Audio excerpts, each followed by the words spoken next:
चिकित्सा शिक्षा मंत्री विश्वास सारंग का बयान सामने आया है। उन्होंने कहा कि हम बोल रहे हैं संक्रमण खत्म नहीं हुआ है। पूरी सरकार निवेदन कर रही है कि कोरोना प्रोटोकॉल का पालन करें। कोरोना मरीजों के इलाज और इसको रोकने के लिए कार्य योजना सरकार बना रही है। वहीं डेल्टा के नए मामले पर कहा कि विश्वास सारंग ने कहा कि डेल्टा प्लस को लेकर सरकार सतर्क है। वैक्सीन की कमी पर भी उन्होंने कहा कि पूरे देश में केंद्र सरकार वैक्सीन की आपूर्ति करा रही है। जनता जागरूक हुई है वैक्सीन लगवाने के लिए। वैक्सीनेशन सबसे बड़ा हथियार है कोरोना की तीसरी लहर को रोकने के लिए। उन्होंने कहा कि कांग्रेस ने वैक्सीन को लेकर भ्रामक जानकारियां फैलाई हैं। नपुंसकता, बछड़े का सिरम, लोग मर जाएंगे जैसी जानकारी फैलाई है। वहीं नर्स हड़ताल पर बोले कि नर्स एसोसिएशन से बातचीत चल रही है।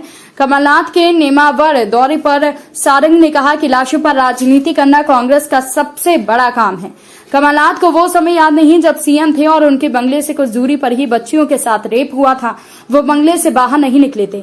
हमारी सरकार दोषियों के खिलाफ सख्त कार्रवाई कर रही है। फिर कमलनाथ नेमावर क्यों जा रहे हैं? सिर्फ राजनीति करने के लिए।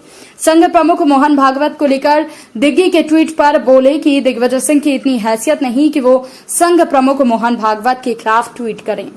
देखिए, दिग्विजय सिंह जी की इतनी हैसियत ही नहीं है कि परम पूज्य सर संघ चालक जी के ट्वीट पर वो टिप्पणी कर सके। परम पूज्य सर संघ चालक जी ने हिंदू संस्कृति, हिंदू दर्शन और हिंदुस्तान की व्याख्या की है। अब ऐसे लोग जो ना हिंदुस्तान को जानते हैं, ना हिंदू संस्कृति, हिंदू दर्शन को का ज्ञान रखते हैं, ऐसे अज्ञानी बिना किसी समझ के ऐसे ही गलत टिप्पणी करेंगे। निश्चित रूप से ये बहुत अच्छा क्वेश्चन है। निश्चित रूप से वैक्सीनेशन एक बहुत बड़ा हथियार है थर्ड वेव को रोकने का। और यदि हम थर्ड वेव को रोकने की जो प्लानिंग कर रहे हैं उसमें सबसे महत्वपूर्ण मुद्दा हमारा वैक्सीनेशन है। और इसीलिए आप देखेंगे माननीय मुख्यमंत्री जी के नेतृत्व में एक आंदोलन के रूप में हमने वैक्सीनेशन का प्रोग्राम शुरू किया।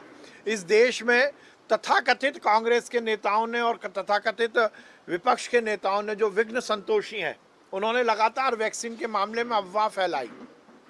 कभी वैक्सीन से लोग मर जाएंगे ये कहा, कभी कांग्रेस के नेताओं ने कहा कि वैक्सीन से इम्पोर्टेंसी नपुंसकता हो सकती है, कभी ये कहा कि वैक्सीन में गाय के बछड़े का खून मिलाया गया है। परंतु उन सब अफवाहों को सिरे से खारिज करते हुए मध्य प्रदेश की जनता ने माननीय प्रधानमंत्री जी के निःशुल्क वैक्सीनेशन के उपहार को स्वीकार किया। और जिस योजना के तहत और जिस जन आंदोलन बनाकर माननीय मुख्यमंत्री जी ने ये वैक्सीनेशन अभियान शुरू किया, उसको भी शिरोधार्य किया। और निश्चित रूप से हम यदि सभी लोग वैक्सीनेट होते हैं, ज़्यादा से ज़्यादा लोगों को वैक्सीन लगती है, तो संक्रमण फैलने की जो रफ्तार है वो भी खत्म होगी और संक्रमण भी सब समाप्त होगा और हम थर्ड वेव से बचेंगे। अब अयोध्या बाईपास में भी खुल गया है भोपाल शहर का सबसे प्रसिद्ध कुंदन नमकीन एवं मिठाइयाँ। पता ऑन डोर स्टोर के पास, सागर एवेन्यू के सामने, अयोध्या बाईपास रोड, भोपाल।